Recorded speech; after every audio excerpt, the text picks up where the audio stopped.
할렐루야. 아멘. 오늘도 저희를 성도로 인도하셔서 예배케 하신 하나님께 경배와 찬양과 영광을 올려드리고, 사랑하는 여러분들 주님 앞에 나와서 예배를 드리는데 주님의 이름으로 축복합니다. 아멘. 말도 많고 탈도 많았던 대통령 선거가 그야말로 우여곡절 끝에 끝났습니다. 하나님께서 부디 이 나라와 백성을 도와주시기를 간절히 기도합니다. 아멘. 이번 선거에서 쟁점이 되었던 많은 사건들이 있었는데 그에 대한 TV 토론에 국민들의 관심이 집중되었습니다. 오늘 뉴스를 보니까 3,560만 명이 보았다는 통계가 나왔더라고요. 실제로 이 토론을 보고 후보자를 선택했다는 여론도 상당히 많습니다. 현대 사회에서는 특별히 소통을 강조하는데 글이나 언어로 상대를 설득하고 동기를 부여하는 것이 리더에게 요구되는 중요한 자질 중에 하나입니다. 그래서 많은 사람들이 말 잘하는 것을 부러워하고 요새 유행하는 유튜버들이나 방송 호스트들을 보면은 말 잘하는 사람들의 조회수가 높고 또 수익도 많은 것을 보게 됩니다. 심지어 목회자들조차 유머가 있고 말 잘하는 분들이 인기가 많아요. 그런데 오늘 본문에 보면 사도 바울은 복음을 전할 때 이런 세상의 방식을 따르지 않았다고 말씀합니다. 자신의 언변이나 지혜를 의지하지 않았다는 것이죠.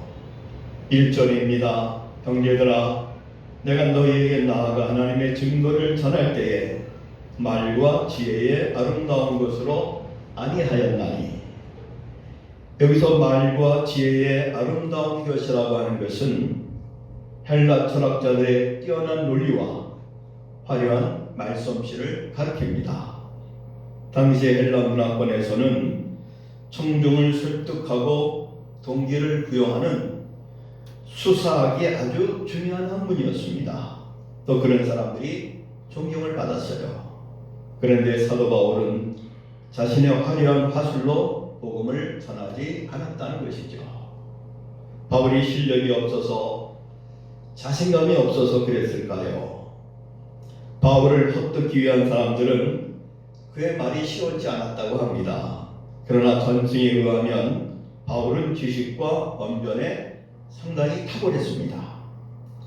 사도행전 14장에 바나바와 바울이 루스드라에서 복음을 전파하는 중에 평생 걸어본 적이 없는 사람을 일으켜 세우는 기적이 일어납니다. 그러자 사람들이 흥분해서 신들이 사람의 형상으로 우리 가운데 내려오셨다 고 소리치면서 바울을 허메라고 불렀습니다. 허메는 제우스의 대변인이자 웅변의 신인 헤르메스를 가리키는 것입니다. 이러고 본데 바울은 결코 눌변이 아니었어요. 그리고 신약 성경의 절반 이상을 바울이 썼는데 모두 주옥 같은 기독교 진리를 논리적으로 잘 서술하고 있는 것을 보게 됩니다. 이로써 지식과 지혜에 있어서 바울이 탁월했다는 점을 충분히 인정할 수 있을 것입니다. 그런데도 고린도에서 복음을 전할 때 자신의 인간적 지혜를 의지하지 않고 오직 십자가의 도만을 전하겠다고 결심했습니다. 그 말씀이 2절에 나옵니다. 내가 너희 중에서 예수 그리스도와 그의 십자가에 못 박히신 것 외에는 아무것도 알지 아니하기로 작정하였습니다.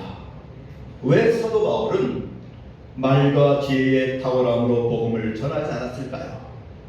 그럴 만한 이유가 있습니다. 그는 고린도 도시에 오기 전에 그리스의 중심 도시 아덴, 그러니까 오늘날 그리스의 수도 아테네에서 이미 복음을 전할 기회가 있었습니다. 헬라 철학과 지혜를 자랑하던 이곳에서 바울은 자신이 가진 뛰어난 수사학과 화려한 말솜씨로 아덴 사람들을 예수님께 인도하려고 했습니다. 그런데 꼭 성공할 처럼 보였던 바울의 전도 방법은 실패로 돌아갑니다. 이런 아덴에서의 경험은 바울로 하여금 인간의 지혜와 화려한 언변으로 복음이 전해지는 것이 아니라는 것을 깨닫게 된 것이지요. 그래서 세상 사람들의 눈에 어리석고 미련하게 보이는 오직 하나의 메시지, 곧 십자가에 못 박힌 예수 그리스도만을 전하기로 결심한 것입니다. 바울이 사람의 말과 지혜의 아름다운 것으로 하지 아니하고 오직 예수 그리스도의 십자가의 죽으심만을 증거하겠노라고 작정하는 것을 또 다른 이유가 있었습니다. 그것은 고린도 교회 성도들이 바로 이 말과 지혜로 다투고 교회 분열을 일으켰기 때문입니다. 이번에도 대통령 선거를 앞두고 많은 잘난 사람들의 말장난으로 나라가 몹시 혼란했습니다.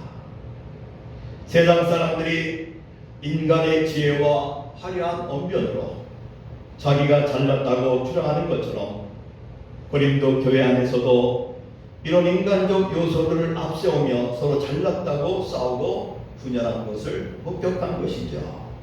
그것은 십자가의 복음을 제대로 이해하지 못했기 때문입니다. 그래서 십자가는 자기 자랑과 지혜를 십자가에 못 박아버리고 하나님의 지혜에 온전히 순종하는 것을 말하는 것이죠. 본문 3절에 내가 너희 가운데 거할 때에 약하고 두려워하고 심히 떨어노라는 말씀이 나옵니다. 사도 바울은 복음을 위해 목숨을 아끼지 않을 정도로 용감한 사람입니다. 그럼 그가 왜 마음이 약하고 두렵고 심히 떨었다고 고백하고 있을까요? 그것은 사도로서 주님이 맡겨주신 복음의 엄중함과 그 복음을 전하기에는 자신이 부족하고 무력하다는 자각에서 비롯된 두려움인 것입니다. 사실 이 같은 고백은 모든 목회자들의 고백이기도 합니다. 처음엔 조금만 믿음이 있어도 뭔가 다 될 것 같은 착각 속에서 넘어집니다. 실패합니다. 그래서 내 힘으로 안 된다는 것, 하나님이 함께 하시고 능력을 주셔야만 감당할 수 있다는 것을 알게 될 때 그 같은 고백을 하게 되는 것이죠. 바울은 그 대신 성령의 나타나심과 능력으로 하기를 원했습니다. 4절 5절입니다. 내 말과 내 전도함이 설득력 있는 지혜의 말로 하지 아니하고 다만 성령의 나타나심과 능력으로 하여 너희 믿음이 사람의 지혜에 있지 아니하고 다만 하나님의 능력에 있게 하려 하였노라. 바울은 군중을 현혹하는 세상 지혜를 사용하지 않고 온전히 성령의 나타나심과 능력만 의지하겠노라고 고백합니다. 성령의 나타나심과 능력은 무엇이겠습니까? 불치병이 낫고 예언과 방언을 하고 기적의 능력이 발현되는 것일까요? 이런 외적인 표적들과 초자연적인 일들을 말하는 것이 아닙니다. 사도 바울이 말하는 성령의 나타내심과 능력은 복음을 듣는 이들의 마음속에 믿음을 불러일으키고 성경에 기록된 구원의 진리를 깨닫게 만드시는 성령의 능력을 의미합니다. 그리스도께서 또 다른 보혜사 성령님을 우리에게 보내주신 목적 중 하나는 진리를 가르쳐 주시고 깨닫게 하시기 위한 것입니다. 요한복음 14장 26절에 보니까 보혜사 곧 아버지께서 내 이름으로 보내실 성령 그가 너희에게 모든 것을 가르치시고 내가 너희에게 말한 모든 것을 생각나게 하시리라. 이런 일을 가르쳐 교리적으로 성령의 조명하심이라고 부릅니다. 사단의 권세 아래 있었을 때에 우리는 영적으로 무지하여 앞뒤를 분별하지 못하는 캄캄한 어둠 속에 있었습니다. 그런데 복음을 들을 때 성령께서 진리의 빛을 조명해 주십니다. 하나님을 아는 영광의 빛을 우리의 어두운 마음에 비추어 주셔서 주 예수 그리스도를 알게 하십니다. 그 은혜의 풍성함과 자비하심을 알게 하세요. 그분의 사랑과 아름다움을 알게 하십니다. 이 모든 것이 성령의 조명하심 가운데 이루어지는 역사입니다. 성령으로 거듭난다는 것이 바로 그것을 의미하는 거예요. 예수 믿고 거듭나면 하나님을 알아지고 하나님의 인자하심, 그분의 긍휼하심, 그분의 사랑하심을 알게 된다는 것이죠. 지금까지 보지 못했던 영광스러운 하나님의 나라를 보게 하십니다. 하나님의 나라가 세상의 보화보다 훨씬 탁월하다는 것을 알게 하세요. 우리들의 욕망과 가치관과 삶의 우선순위가 근본적으로 뒤바뀌는 내적인 혁명이 일어나는 것입니다. 사도 바울이 복음을 전할 때 오직 성령을 의지하여 그리스도의 십자가를 전하는 목적이 바로 여기에 있는 것이죠. 그래서 그린도 교회 성도들의 믿음의 뿌리가 사람의 지혜가 아닌 하나님의 능력의 바탕을 둔 참된 믿음이 되도록 했습니다. 그것이 바로 5절 말씀이에요. 너희 믿음에 사람이 지혜 있지 아니하고 다만 하나님의 능력에 있게 하려 하였노라. 우리가 전하는 복음이 인간의 지혜나 언변에 의지한 것이라면 비바람 몰아치고 파도가 들이닥치는 날 그 믿음은 모래성같이 무너져버리고 말 것입니다. 실제로 그런 사람들이 교회도 많이 있어요. 그러나 우리가 믿고 전하는 복음이 하나님의 능력에 의한 것이라면 그것은 혼란에서도 요동하지 않는 견고한 믿음이 될 것입니다. 이것이 초대교회들이 복음을 받을 때의 모습이었어요. 데살로니가 교회가 그랬습니다. 데살로니가전서 1장 5절에 보니까 이는 우리 복음이 말로만 너에게 이른 것이 아니라 오직 능력과 성령과 큰 확신으로 된 것입니다. 듣기 좋은 가르침과 교훈으로 그치는 것이 아니에요. 성령이 역사하여 사람을 변혁시키는 능력과 확신으로 임했습니다. 그래서 확고한 믿음을 소유하였기 때문에 많은 환난 중에서도 기쁨으로 신앙생활할 수 있었던 것입니다. 십자가의 도가 멸망하는 자들에게는 일어난 것이지만 구원을 얻은 우리에게는 하나님의 능력이 되는 줄로 믿습니다. 그래서 사도 바울은 십자가의 복음을 부끄러워하지 않는다고 선언합니다. 내가 복음을 부끄러워하지 아니하노니 이 복음은 모든 믿는 자에게 구원을 주시는 하나님의 능력이 됩니다. 복음은 무슨 재미있는 이야기나 유익한 정보가 아니에요. 복음은 사람을 변화시키고 새롭게 하는 능력의 소스입니다. 헬라 원어에서는 이 능력을 두나미스라고 하는데 이 두나미스에서 영어 다이나마이트라고 하는 말이 나왔다는 것을 제가 말씀드린 적이 있습니다. 즉 복음에는 다이나마이트와 같은 폭발적인 파워가 있는 것이죠. 때문에 이 복음이 들어가면 사람이 바뀝니다. 가정과 국가와 사회를 완전히 뒤집어 놓습니다. 기존의 낡고 부패하고 타락한 내면을 뒤집어서 완전히 새로운 사람으로 변화시켜 놓는 것입니다. 아무리 심각한 죄의 수렁에 빠져있는 사람이라도 건져내서 새 사람이 되게 합니다. 왜요? 복음은 하나님의 능력이기 때문입니다.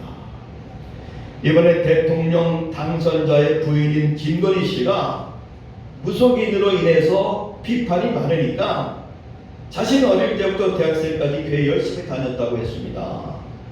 다녔으면 뭐합니까? 제대로 다녔다면 지금 무속 논란에 빠졌겠습니까? 우리 모두 과거에 교만과 자기의로 충만한 삶을 살았어요. 그런데 십자가 복음으로 말미암아 새로운 존재가 되었습니다. 이 변화의 능력을 체험한 사람으로서 우리는 항상 감사하며 복음의 빚진 자의 심정을 가져야 할 것입니다. 복음은 이론이나 논리가 아니에요. 사람을 구원하는 하나님의 능력입니다. 하나님의 아들 예수께서 우리 죄를 위해서 십자가에 피 흘려 죽으심으로 값비싼 대가를 지불하시고 우리의 생명을 살리신 것이 복음입니다. 그리고 죽은 자 가운데서 부활하심으로 우리에게 산 소망을 주신 것이죠. 이 귀한 복음을 우리에게 전해주시고 또 맡겨주셨습니다. 그러므로 우리가 힘써 복음을 전해야 합니다. 복음은 전하지 않으면 능력이 나타나지 않아요. 그러나 복음을 전할 때는 하나님의 놀라운 능력이 복음을 전하는 사람과 듣는 사람들에게 나타나는 것입니다. 바울은 복음의 능력을 믿었기 때문에 거대한 로마 제국에 도전했습니다. 결국 바울은 로마 제국을 무너뜨립니다. 바울이 무너뜨린 거 아니죠. 십자가의 복음이 로마를 무너뜨린 것입니다. 저희들이 이 귀한 십자가 복음을 통하여 변화와 생명의 능력이 나타나기를 주님의 이름으로 축복합니다. 또 힘써 전파함으로 우리를 통해서 놀라운 하나님의 역사가 이 땅에 충만하기를 주님의 이름으로 다시 한번 축복합니다. 기도하겠습니다.